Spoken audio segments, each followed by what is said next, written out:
জাগতিক কোনো কিছু পাবার ইচ্ছাই দুঃখের কারণ হয়ে দাঁড়ায়। কারণ জগতের যা কিছু সব তো বিনাশশীল, আজ আছে তো কাল নেই। আর জাগতিক কোনো কিছু লাভ করা মানে সেটা আপনাকে দুঃখ দেবে পরিণামে। কারো ওপর আসক্ত হওয়া বেশি উচিত না। এই আসক্তি থেকে কি হয়, কারো ওপর খুব আসক্ত হয়ে পড়লে তখন সেখান থেকে প্রত্যাশা এসে যায় যে আমি তার জন্য এটা করছি মানে তার থেকে আমিও কিছু পাবো, প্রত্যাশা। আর এই প্রত্যাশাই দুঃখের কারণ হয়ে দাঁড়ায়। সেই জন্য গীতায় তো ভগবান বলেছেন যে ধ্যায়ত বিষয়ান পুংস সঙ্গস্তে সুপজায়তে।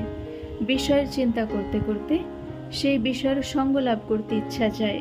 সঙ্গ থেকে কামনা উৎপন্ন হয়, কাম থেকে ক্রোধ উৎপন্ন হয়, ক্রোধ থেকে সম্মোহ, সম্মোহ থেকে স্মৃতিবিভ্রম,